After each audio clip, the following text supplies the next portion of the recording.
नमस्कार, आप देख रहे हैं हमारा खास कार्यक्रम प्रदेश का प्रश्न। मैं हूं आपके साथ अनंत भट्ट और आज कार्यक्रम में बात होगी मिलावट की। दीपावली का त्योहार नजदीक है, ऐसे में मिठाइयों की डिमांड कई गुना बढ़ जाती है।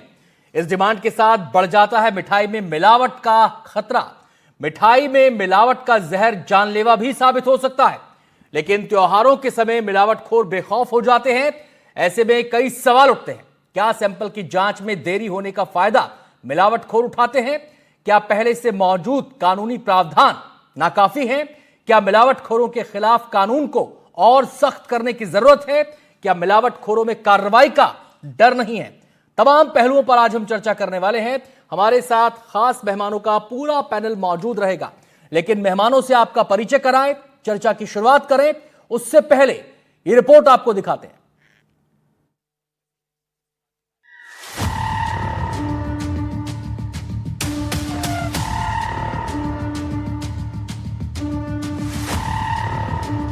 त्योहार नजदीक आते ही मिलावटी मिठाई, मावा और अन्य मिलावटी खाद्य सामग्री के खिलाफ अभियान तेज हो जाता है, ताकि मिलावटी सामान का इस्तेमाल कर त्योहारों पर कोई बीमार ना पड़े। हाल ही में छतरपुर और ग्वालियर से मिलावटी मावे की बड़ी खेप बरामद की गई थी। इस बीच सोमवार को बुरहानपुर में खाद्य विभाग ने मिठाई दुकानों और डेयरी पर जाँच की। खाद्य विभाग के अधिकारियों ने दुकानों से मिठाइयों के सैंपल लिए और साफ सफाई की जाँच की। इस दौरान एक दुकान पर 15 किलो मिलावटी मावा मिलने पर दुकान को नोटिस जारी किया गया। साथ ही मिलावटी मावे को जब्त किया गया। इधर जबलपुर में ट्रेन से मिलावटी मावे की तस्करी का मामला सामने आया है। नई दिल्ली जबलपुर श्रीधाम एक्सप्रेस से पार्सल बुकिंग कर आगरा से बड़ी संख्या में मावा जबलपुर लाया गया था। जबलपुर स्टेशन पर मावा निकालने के बाद इसमें से तेज दुर्गंध आ रही थी। जानकारी मिलने पर खाद्य एवं राजस्व विभाग के अधिकारी मौके पर पहुंचे। मावे की जांच की गई तो इसमें मिलावट का खुलासा हुआ। पता चला कि मावे में ज्यादा मात्रा में स्टार्च पाया गया है। ज्ञात है कि आयुक्त महोदय और कलेक्टर महोदय के निर्देश पर मिलावटी खाद्य पदार्थों को रोकने के लिए खाद्य सुरक्षा प्रशासन, जिला प्रशासन और पुलिस के साथ संयुक्त रूप से निरंतर कार्यवाही कर रहा है। परंतु जिन जिले में खाद्य जो प्रतिष्ठान है उनकी जांच तो निरंतर की ही जा रही है, लेकिन बाहर से कोई मिलावटी खाद्य पदार्थ जिले की सीमा में प्रवेश ना करे, इसी पे पैनी नज़र रखते हुए आज जीआरपी ने जैसे ही स्टेशन से बाहर मावे की एक खेप आई उसे जब्त कर जीआरपी थाना लाया गया और हमें सूचना दी गई और एसडीएम महोदय के निर्देशन पर मोबाइल फूड टेस्टिंग लैब के द्वारा तुरंत इसमें प्रारंभिक परीक्षण कराए गए, जिसमें मावा में स्टार्च की उपस्थिति पाई गई है, केमिस्ट के द्वारा बताया गया। श्रीमान पुलिस अधीक्षक महोदय के निर्देशन में रेलवे स्टेशन एवं ट्रेन पर संदिग्ध व्यक्ति एवं वस्तुओं की लगातार चेकिंग की जा रही है। जो पार्सल में भारी मात्रा में जो है मावा पाया गया था, जिसकी तत्काल सूचना एसडीएम महोदय एवं खाद्य विभाग को दी गई थी, जहां से भी टीम उपस्थित आई है एवं मोबाइल यूनिट के द्वारा जो है सैंपलिंग इसकी की गई है। सैंपलिंग में और नापतौल में जो है ये 4 क्विंटल से ज़्यादा का मावा है। जबलपुर से मिले मावे में स्टार्च की मात्रा ज्यादा पाई गई, जो आपके स्वास्थ्य को बेहद खराब कर सकती है। ऐसे में मावे में स्टार्च की मिलावट तो नहीं है, ये टेस्ट आप घर में भी कर सकते हैं। ये कलर्स हैं, ये केमिकल्स हैं और टेस्ट ट्यूब में इनको मिठाइयों को डाला जाता है और फिर केमिकल रिएक्शन से पता चल जाता है कि क्या है। ये बताइए कैसे कर रहे हैं? सबसे पहले हमने ऐसे खोवे में या मीठे में, आपने सुना होगा स्टार्च की मिलावट होती है। खोवे में से आटे या मैदे का मिलना या फिर कस्टर्ड पाउडर वगैरह मिला देते हैं, तो उसमें हम स्टार्च की टेस्टिंग करते हैं। उसको थोड़ा सा खोवा लेंगे या मिठाई लेंगे, वाटर में डिजोल्व करेंगे और 3 से 4 बूंद आयोडीन सॉल्यूशन की डालेंगे। यदि इसका कलर येलो या रेड रहता है हल्का सा, तो मतलब इसमें स्टार्च की मिलावट नहीं की गई है। लेकिन यदि ये काला या नीला पड़ जाता है तो इसमें स्टार्च की मिलावट की। अभी जो मिठाई ली गई थी उसमें कोई स्टार्च की मिलावट नहीं थी, लेकिन हम अपने दर्शकों के लिए ये बता रहे हैं कि यदि स्टार्च की मिलावट होती है तो किस तरीके से कलर चेंज होता है। तो ये जो खोए की मिठाई में स्टार्च मिला दिया गया है, वही प्रोसेस है। पानी मिलाया जाएगा, शेक करेंगे और फिर इसमें आयोडीन मिलाएंगे। लगेगा जी, जैसा अपनी नॉर्मल मिठाई खोवा रहता है, सेम ऐसा कलर आएगा इसका, वाइट वाला। अब जैसे ही आयोडीन सॉल्यूशन डालेंगे तब इसका कलर आप देखिएगा कैसा परिवर्तन। मिलावटी खाद्य सामग्री आपके स्वास्थ्य को बेहद खराब कर सकती है। ये खाद्य सामग्री आपके लिए जानलेवा साबित हो सकती है। लेकिन सवाल ये उठता है कि आखिर मिलावट माफिया इतने बेखौफ क्यों हैं? उसका कारण है ये आंकड़े। फसाई की 2023-24 की वार्षिक रिपोर्ट के मुताबिक छत्तीसगढ़ में खाद्य एवं औषधि विभाग ने जांच के लिए कुल 1457 सैंपल उठाए। इनमें से 1373 सैंपलों की जांच की गई, जिसमें से 167 सैंपल मिलावटी पाए गए। इनमें से 109 मामलों में सिविल केस दर्ज किया गया। इनमें से 86 मामलों में दंड और दोषी करार दिया गया, जबकि 23 केस आपराधिक मामलों के दर्ज किए गए, जिनमें से सिर्फ 2 केस में जुर्माना या कारावास की सजा हुई। अब बात करते हैं मध्य प्रदेश की। मध्य प्रदेश में खाद्य एवं औषधि विभाग ने जांच के लिए कुल 14,939 सैंपल उठाए। इनमें से 13,998 सैंपलों की जांच की गई, जिसमें से 2022 सैंपल मिलावटी पाए गए। इनमें से 2,114 मामलों में सिविल केस दर्ज किया गया। इनमें से 1,938 मामलों में दंड और दोषी करार दिया गया, जबकि 47 केस आपराधिक मामलों के दर्ज किए गए हैं, जिनमें से 46 केस में जुर्माना या कारावास की सजा हुई। यानी आंकड़ों के लिहाज से मध्य प्रदेश में छत्तीसगढ़ से ज्यादा तेज कार्रवाई की गई और सजा दिलाई गई। लेकिन मिलावटी मामलों में आपराधिक धाराओं में कम केस होने के कारण कई बार मिलावटखोर जुर्माना भरकर छूट जाते हैं और इन्हीं का फायदा उठाकर मिलावटखोर बेखौफ होकर मिलावट को अंजाम देते हैं। ये जानकर भी कि मिलावटी खाद्य सामग्री का इस्तेमाल जानलेवा साबित हो सकता है। Bureau report, NDTV. तो मौलिक सवाल यह है कि मिलावट से छुटकारा कैसे पाया जाए, कौन सा जरिया, कौन सा तरीका अपनाया जाए कि मिलावटखोरों के हाथ कांपें मिलावट करने से पहले। कानून के जरिए क्या यह मुमकिन है या फिर इसके कुछ और तरीके भी हो सकते हैं? जो मौजूदा कानून है क्या वो काफी हैं या फिर कानून को और तगड़ा और मजबूत और सख्त करने की जरूरत है? मिलावटखोरों में खौफ पैदा हो, ये कैसे मुमकिन हो पाएगा? तमाम पहलुओं पर चर्चा होगी। हमारे साथ खास मेहमानों का पूरा पैनल जुड़ चुका है। सबसे पहले मेहमानों से आपका परिचय करा दें। देवेंद्र दुबे जी हमारे साथ जुड़ गए हैं, फूड कंट्रोलर हैं जबलपुर के। देवेंद्र जी, बहुत बहुत स्वागत है आपका। डॉक्टर अनंत शर्मा, फूड सेफ्टी एक्सपर्ट हैं। डॉक्टर साहब, बहुत बहुत स्वागत है आपका। अनुराग गोहिल, जो कि मध्य प्रदेश हाईकोर्ट में वकील हैं, कानून की बारीकियां आज हमें समझाएंगे इस मुद्दे से जुड़ी हुई। बहुत बहुत स्वागत है अरुण जी आपका, अनुराग जी आपका भी। और ऋचा शर्मा, जो कि न्यूट्रिशनिस्ट हैं, वो हमें बताएंगी कि खाने की मिलावट अगर हो तो वो हमारे शरीर को कैसे, मेटाबॉलिज्म को कैसे प्रभावित कर सकती है। और डॉक्टर ऋचा शर्मा जो है वो यथार्थ हॉस्पिटल से है। बहुत बहुत स्वागत है ऋचा जी आपका भी। सबसे पहले मैं देवेंद्र दुबे जी का रुख करना चाहूँगा। दुबे सर, बहुत बड़ी जिम्मेदारी आपके विभाग पर होती है, खासकर जब फेस्टिव सीजन आ जाता है। सबसे पहले तो मैं आपसे जानना चाहता हूं कि आपका जो विभाग इस समय पूरा एक्शन मोड में नजर आ रहा है, क्या ये 12 मास इसी तरीके से 24 घंटे 7 दिन इसी तरीके से एक्टिव रहता है या त्योहार के दौरान सक्रियता ज्यादा बढ़ जाती है? एक्चुअली मुझे ऐसा लगता है, देखने में भी आता है कि विजिबिलिटी हमारे विभाग के कामकाज की त्योहारों के समय थोड़ा सा ज़्यादा बढ़ती है। मीडिया अटेंशन भी इस ये जो ड्यूरेशन होता है इसमें बढ़ जाता है। अटेंशन, हमारा जो विभाग का कामकाज है वो 12 महीने होता है, उसको 12 महीने हम कामकाज करें, इसके लिए सर्टेन टारगेट्स डिजाइन किए होते हैं। इसलिए अमला शांत कभी नहीं बैठता है। बीच बीच में भी जब शिकायतें आती हैं तो भी ऐसे बड़े बड़ी जो कार्रवाई, जो हम जिसको बड़े स्केल पे कार्रवाई होती है, वो भी होती है। तो केवल ये त्योहारों तक सीमित नहीं होता, हमेशा ही कार्रवाइयां होती रहती हैं। चलिए, पहले सवाल का जवाब हो गया। दूसरा मेरा सवाल, आप रैंडमली दुकानों पर जाकर सैंपल्स इकट्ठा कर लेते हैं, जो दुकानें खुली हुई हैं नाम के साथ, दुकानें जानते हैं लोग, या फिर आपको कुछ सूचनाएं भी मिलती हैं कि भाई फला जगह चोरी छिपे मिलावट का खेल हो रहा है, ऐसा भी होता है? देखिए, हम जहाँ पर इंस्पेक्शन करने जाते हैं उसके 2-3 तरीके हैं जी। एक तो आपने बिल्कुल सही कहा कि जो ज़्यादा आसानी से दिखते हैं वहाँ पे ये बहुत ही नॉर्मल सी बात है कि वहाँ पे लोग जाएंगे।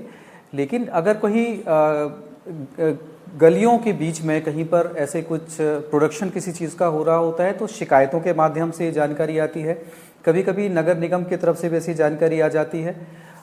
उसके साथ साथ ये दूसरा एक तरीका हुआ। शिकायतों करने के लिए जो शासन ने अलग अलग प्लेटफॉर्म बनाए हैं उनका बहुत अच्छा उपयोग हो रहा है।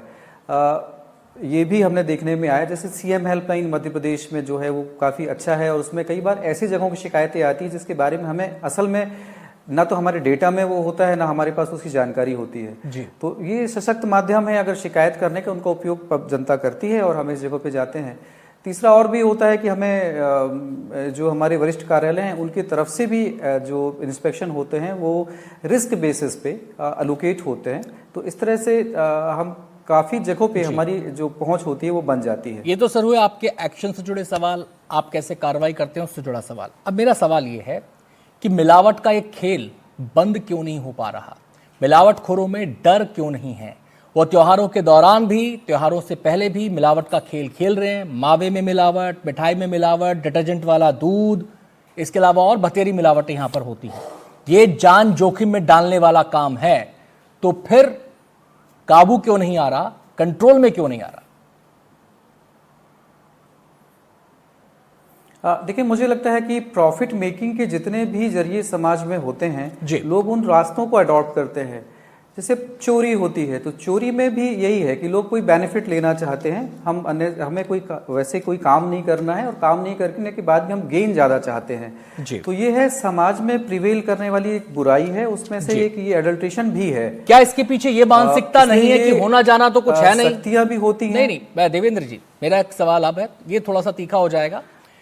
क्या इसके पीछे एक मानसिकता ये भी है कि होना जाना कुछ है नहीं, सैंपल कलेक्ट कर लिए जाएंगे, पता नहीं कब तक उनकी जांच चलेगी, सैंपल की रिपोर्ट आने में कितनी देर लगेगी, उसके बाद फिर कानूनी कार्रवाई होगी, मामला सिविल में जाएगा, आपराधिक में जाएगा, ये भी एक फैक्टर हो जाएगा, और कितनों में कन्विक्शन होगा ये भी पता नहीं है। तो एक जो कानून का जो पूरा प्रोसेस है, इसमें कहीं लूप होल्स अगर दिखते हैं आपको, तो क्या आप सोचते हैं कि उसके लिए वो भी जिम्मेदार है इस मानसिकता के लिए? देखिए, कानून जिस तरह से डिज़ाइन किया गया होगा ये तो काफ़ी सोच समझ के कानून बनाए जाते हैं। 2008 तक में 2011 तक में जो कानून था उसमें हर एक जो अपराध होता था, हर अपराध में केवल और केवल इम्प्रिजनमेंट था, कारावास की सजा थी जी। लेकिन उसमें भी सुधार अगर नहीं दिखा होगा तो तब ऐसा बदलाव किया गया होगा कि जैसे जो नया कानून उसमें एक दो चीज़ों में बहुत अच्छी चीज़ें हैं, जैसे रिपोर्ट का तेजी से आना, 14 डेज के अंदर रिपोर्ट आती है, प्रोसिक्यूशन कितने दिन बताया सर आपने? मैं मिस कर गया सर, मैं मिस कर गया। कितने दिन बताया आपने? प्लेस है 7 डेज। जो गाइडलाइन है उसके हिसाब से सैंपल लेने के 14 डेज के बाद रिपोर्ट आनी चाहिए। ओके। ये कानून में इसको ले डाउन किया हुआ है, तो ये पहले 40 डेज था जी। लैब्स की अवेलेबिलिटी बढ़ने के साथ इसको घटा के 14 दिन किया गया है, तो ये काफी अच्छा है। चलिए, मैं आता हूं सर आपके पास, और भी बतेरे सवाल है आपसे करने के लिए। मैं इस समय वकील साहब का रुख करना चाहूंगा। अनुराग जी हमारे साथ हैं। अनुराग जी, जैसा कि आपने देवेंद्र जी को सुना, उन्होंने कहा कि कानून बहुत सोच समझ के बनाए जाते हैं, और पहले कुछ कानून था उसमें कुछ और बदलाव किए गए, कुछ और सख्त हुआ। अब मध्य प्रदेश की स्पेसिफिक बात करें तो 2021 में भी यहाँ पर संशोधन हुआ, गैर जमानती इसको बना दिया गया, और इसको तुरंत गैर जमानती धाराओं में इसके अंदर प्रावधान है कि गिरफ्तारी हो सकती है, पकड़ा जा सकता है लोगों को। लेकिन आपके नजरिए से जो अपराध को लेकर, चाहे बीएनएस की धारा शायद 274 है, और जो आईपीसी की पहली धारा हुआ करती थी 272 और 73, क्या ये तमाम प्रावधान कानून के सही हैं? अगर मैं 2021 की बात करूं तो जो मध्य प्रदेश में हुआ उसमें उम्र कैद तक की सजा का प्रावधान है, लेकिन आपको लगता नहीं कि जब बात जान की आती है तो फिर और सख्ती बरतनी चाहिए, इसमें कुछ और बदलाव होना चाहिए, क्योंकि खेल ये रुक नहीं रहा है? देखिए, जहां तक हमारे जो भी एक्ट्स हैं या रूल्स रेगुलेशंस हैं वो काफी सफिशिएंट हैं, चाहे वो आईपीसी की धारा की बात करें हम या फिर हमारा जो स्पेशल एक्ट है उसकी बात करें। प्रॉब्लम कहाँ आती है कि जब हम सैंपल लेते हैं और उसके बाद सैंपल के बाद जब वो फूड स्टेट फूड लेबोरेटरी में भेजा जाता है जी, उसकी रिपोर्ट आने के बाद ही प्रोसिक्यूशन कहीं ना कहीं कोर्ट में स्टार्ट होता है जी। अब उसमें एक हमारा प्रोविजन होता है अपील का भी, कि हम अपील करके उसको सेंट्रल लेबोरेटरी में ले जाते हैं जी। अब पेज जो है वो यहाँ पर चालू होता है। पेज ये चालू होता है कि जब वो कहीं ना कहीं लेबोरेटरी से रिपोर्ट आने में देरी होती है तो कहीं ना कहीं वो प्रोसिक्यूशन भी डिले होता है जी, रिपोर्ट आती है वो भी डिले होता है जी। बहुत से केसों में तो ये देखा गया है कि 10-10 साल 12-12 साल में कहीं ना कहीं सेंट्रल लेबोरेटरी से रिपोर्ट आ रही है, जिसकी वजह से कोर्ट्स सीधे उस मैटर में एक्विटल रिकॉर्ड कर देते हैं जी। क्योंकि जैसे जैसा कि अभी दुबे साहब ने बताया, वैसे ही कहीं आपने किसी वेंडर के पास गए और फूड इंस्पेक्टर ने अगर वहां पर ये पाया कि ये कोई जूस है और उनको प्राइमा फेसी लग रहा है कि नहीं ये जूस मिलावटी है, और उन्होंने उसको सैंपल को ले लिया बाकायदा विधिवत तरीके से। जी। अब प्रॉब्लम स्टार्ट होती है हमारी लेबोरेटरीज में, हमारे इंफ्रास्ट्रक्चर में, जो कि मेरे को लगता है कि कहीं ना कहीं कम है। जी। और मैन पावर की कमी के कारण और इंफ्रास्ट्रक्चर ना होने के कारण, उतना ना होने के कारण जो हमारी पॉपुलेशन है उसके कारण रिपोर्ट लेट आती है, प्रोसिक्यूशन। चलिए, इंपॉर्टेंट पॉइंट आपने रेज किया, आपने यहाँ पे मैन पावर की भी बात की। मैं सर आपके ऑडियो में कुछ दिक्कत आ रही है, वो हम पहले दुरुस्त करवा लें, फिर हम आपके पास आएंगे, क्योंकि इन बारीकियों को समझना बहुत जरूरी है।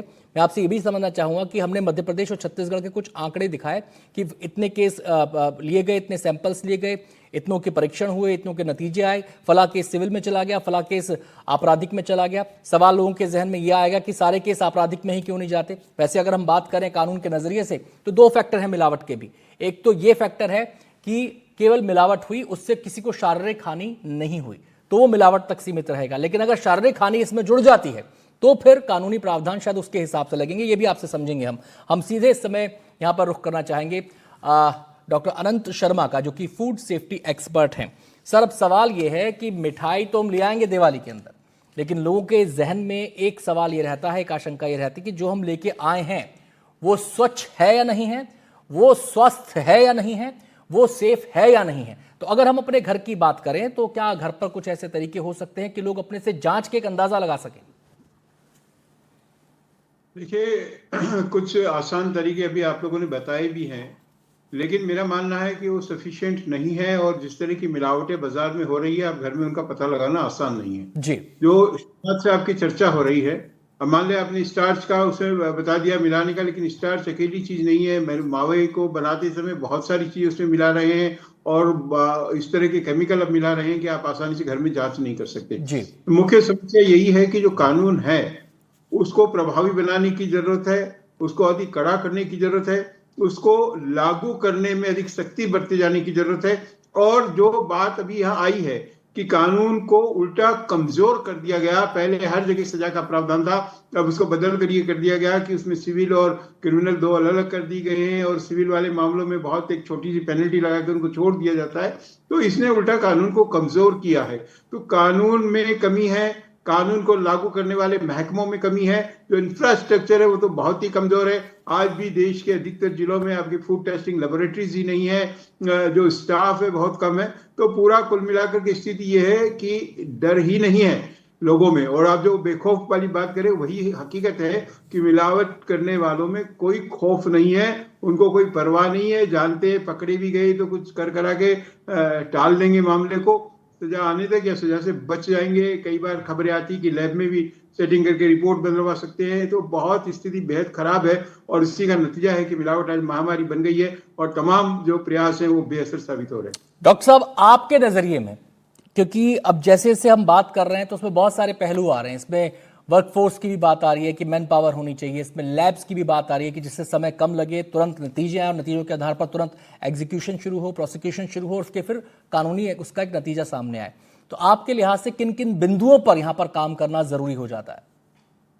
देखिए, 3-4 बिंदुओं की मैं पहचान करता हूँ। सबसे पहला, हमें कानून को जो कमजोर हुआ है उसे वापस से सख्त करे जाने की जरूरत है, कानून में संशोधन करे जाने की जरूरत है। दूसरा, जो उसको इम्प्लीमेंट करने वाली एजेंसीज हैं उनको अधिक प्रभावी बनाने की जरूरत है, स्टाफ बढ़ाने की जरूरत है। हर लेवल पर लेबोरेटरीज हर जिले में कम से कम एक होनी चाहिए। मोबाइल लेबोरेटरीज चालू की गई, वो भी अधिकतर जगह हमारे पास खबर आती है कि पेट्रोल नहीं होने से खड़ी है या प्रभावी ढंग से काम नहीं कर रही है। और इसके साथ ही साथ जो सबसे बड़ी जरूरत है वो ये है कि कंज्यूमर को भी अवेयर करना होगा। आज हमारी आदत में आ गया है कि मिलावट है तो चल रहा है, हम खुद उसको मिलावटी सामान को खाने के लिए मानसिक रूप से तैयार हो गए, शिकायत करने के लिए आगे नहीं आते, और इसी का फायदा उठा करके ये सारी गड़बड़ियां बढ़ रही है। चलिए, आता हूं सर मैं आपके पास। मैं ऋचा जी का यहाँ पर रुख करना चाहूंगा। ऋचा जी, मेरा सवाल आपसे है, अब मिलावट कई किस्म की होती है, कई तरह की होती है, अलग अलग मिलावट के अलग अलग इम्पैक्ट बॉडी पर हो सकते हैं।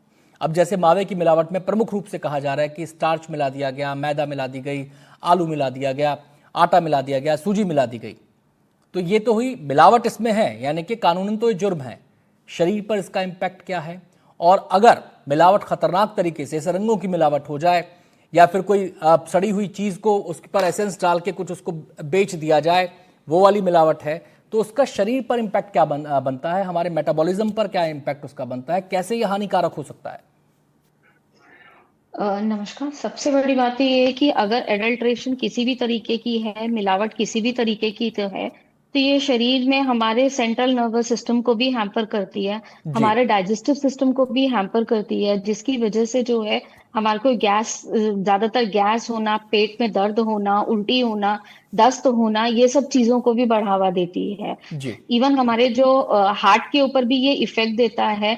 अगर गंदा तेल इस्तेमाल किया गया है मावा बनाने के लिए, या मावा में एडल्ट्रेशन कोई पाम ऑयल वगैरह यूज किया है, तो उसको वो हार्ट के ऊपर भी इफेक्ट देती है, ब्लॉकेज वगैरह भी कर सकती है। इवन हमने तो ये देखा है कि लिवर के ऊपर भी आज की डेट में लिवर के पेशेंट्स बहुत ज्यादा बढ़ते जा रहे हैं। उसका मेन कारण यही है कि हमारा जो ऑयल यूज हो रहा है वो मिक्स ऑयल यूज हो रहा है, अच्छी क्वालिटी का ऑयल यूज नहीं हो रहा, जिसकी वजह से जो है लोगों की सेहत बहुत ज्यादा खराब हो रही है। इवन कभी कभी ऐसा भी हो जाता है कि जो अगर मिलावट के कारण हमारा नर्वस सिस्टम जो है वो भी हैम्पर कर जाता है। दो तीन बातें मैं आपसे पूछूंगा क्योंकि ऐसे मामले अक्सर सामने आते हैं। आप एक खुद न्यूट्रिशनिस्ट हैं, यथार्थ हॉस्पिटल में आप काम करती हैं, आपने अक्सर ऐसे केसेस देखे होंगे। क्या इससे अचानक किडनी फेलियर जैसे हालात पैदा हो सकते हैं? क्या इससे अचानक हमारे लिवर पर इंपैक्ट पड़ सकता है? क्या इससे अचानक हमारे लंग्स पर इफेक्ट पड़ सकता है? और क्या इससे अचानक जान भी जा सकती है? जान जाने का खतरा ज्यादा है। किडनी के ऊपर एकदम से ये नहीं होता कि किडनी एकदम से शैटर हो जाएगी, एकदम से बंद हो जाएगी काम करना, वो धीरे धीरे करके असर करना शुरू करेगी। हम अगर उसका कंजम्पशन बहुत ज्यादा करेंगे, अचानक जो है वो हमारे नर्वस सिस्टम को जरूर ये नुकसान पहुंचाती है। क्यों? क्योंकि जब हमारा सिर दर्द होना, चक्कर आना, पेट में दर्द होना तो हमारा डाइजेस्टिव सिस्टम से रिलेटेड है, बट जो सिर दर्द है और चक्कर आना है, ऐसी शिकायतें जब आती हैं तो ये हमारे ब्रेन से कनेक्टेड है। तो ब्रेन में उस प्रोडक्ट का क्या असर हुआ है, ये उस चीज को दर्शाता है, जिसकी वजह से नर्वस सिस्टम जो है ये प्रॉब्लम एक इंसान ने त्योहार में मिठास भरने के लिए पैसा भी दिया और अपनी जान का खतरा मोल भी लिया, और जब उस जो मिलावट करने वाले हैं वो इस हवा में रहते हैं कि हम तो बच जाएंगे। उनकी पहली मानसिकता यही होती है कि हम तो बच जाएंगे, और यही वजह है कि मिलावट का खेल रुक नहीं पाता। मैं सीधे यहां पर अनुराग जी का रुख करना चाहूंगा। अनुराग जी, अब कानून के नजरिए से, मैंने सिविल और आपराधिक मामलों की बात की थी कि दो तरीके के मामले दर्ज होते हैं, सिविल और आपराधिक। सिविल क्यों किस कैटेगरी में आएगा, किस किस्म की मिलावट में आएगा, आपराधिक किस किस्म की मिलावट में आएगा? क्यों ना इन मिलावट के मामलों को कि सीधा सीधा ह्यूमन बॉडी से जुड़ा हुआ है, उसके नर्वस सिस्टम से जुड़ा हुआ है, उसके अंग प्रत्यंग से जुड़ा हुआ है, क्यों ना सीधा सीधा इसको आपराधिक मामलों की ही श्रेणी में लिया जाए, टैकल उसको उसी हैंड से किया जाए? देखिए, इसको सिंपल तरीके से अगर हम समझें तो इसके बारे में मैं आपको कहूंगा कि जैसे अगर हम दूध में पानी की मिलावट करता है कोई व्यक्ति, या दूध में गंदा पानी मिला रहा है, तो वहां पर कहीं ना कहीं आप उसको क्रिमिनली पेनलाइज नहीं कर सकते हैं। जो हमारा आईपीसी की जो सेक्शन 272 था, उसमें स्टेट यूपी गवर्नमेंट ने, उड़ीसा गवर्नमेंट ने और वेस्ट बंगाल गवर्नमेंट ने अब तक स्टेट अमेंडमेंट लाके उसको लाइफ इम्प्रिजमेंट तक के लिए अमेंड करा कि अगर इसमें ये माना जाता है कि कोई भी ऐसा एडल्ट्रेशन है जो कि डायरेक्टली लाइफ को थ्रेट कर रहा है या उससे जान जा सकती है, और ये कहीं ना कहीं वो प्रूफ हो जाता है कोर्ट में, तो वहां पर आजीवन कारावास तक का प्रावधान उन्होंने अपनी स्टेट अमेंडमेंट के थ्रू करा। अब बहुत सी बार ऐसा होता है कि जब हम दुकानों में देखते हैं, कहीं ना कहीं एडल्ट्रेशन का मतलब ये नहीं होता है कि उसमें गलत पदार्थ या गलत तरीके से वो बनाया जा रहा है, पर कभी कभी गंदगी के कारण या कभी कभी उसमें ऐसी मिलावट हो जो कि आदमी के शरीर को नुकसान ना करे, बट वो कहीं ना कहीं उसकी गुणवत्ता को कम करता है। तो इसीलिए ये कहना कि हर जगह जहाँ मिलावट हो रही है सीधे उसको आप आजीवन कारावास की सजा दे दें, वो भी गलत रहेगा। अब जैसे हम तो, लेकिन सर एक डेटरेंट तो होगा ना, एक डेटरेंट तो होगा। जो लोग दूध में यूरिया मिला रहे हैं, जो खोए के अंदर केमिकल मिला रहे हैं, वो एक डेटरेंट तो होगा। मिलावट खोरों के सामने एक डेटरेंट तो होगा। उनके दिमाग से ये बात तो जाएगी ना कि भाई कुछ नहीं होगा। ये मानसिकता बन गई है सर। देखिए, जो आदमी दूध में यूरिया मिला रहा है या यूरिया से ही दूध बना रहा है, उसके लिए बिल्कुल उसको क्रिमिनली प्रोसिक्यूट करा जाता है और हमारी कोर्ट्स उनको बाकायदा बेल तक उनकी रिजेक्ट करते हैं। और ये भी देखा गया है कि इवन हाईकोर्ट लेवल पे भी आके ड्यूरिंग द ट्रायल उनकी बेल रिजेक्ट होती है और कोर्ट्स उनके लिए बहुत स्ट्रिक्ट हैं। चलिए, मैं अब देवेंद्र जी का यहाँ पे रुख करना चाहूंगा, क्योंकि सर आपको हीट फेस करनी पड़ती है, आप ग्राउंड में जाते हैं, आप क्या खामियां देखते हैं कि अगर सिस्टम में, हमारे सिस्टम में ये चीज हमारे हाथ में हो तो नतीजे और बेहतर आए? मुझे अगर जो आज का सर्कमस्टेंसेस है, अभी की जो परिस्थितियां हैं, अगर हमें ये देखूं तो मुझे एक कमी नजर आती है। अगर वो फिल कर दी जाती है तो एक बहुत बड़ा एक गैप फिलर होगा, और वो है कि लैब्स की कमी को दूर करना।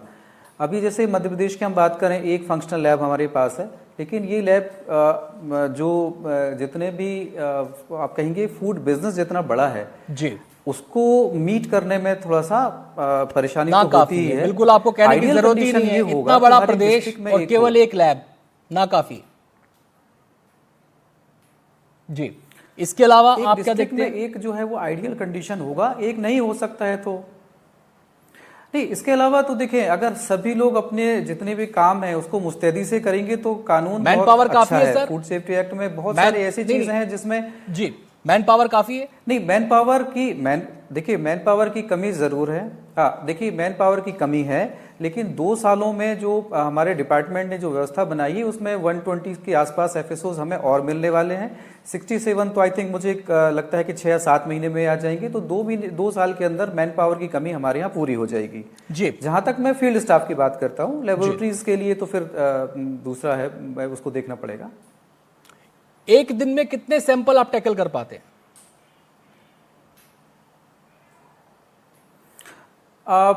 4 या 5। देखिए, होता यह है कि जो मैं आपको ये बता दूं कि आइडियल कंडीशंस क्या हैं, जो लैब को देखते हुए, लैब की कैपेसिटी वगैरह को देखते हुए एफएसओस को 10 सैंपल्स लेना है पूरे महीने भर में जी।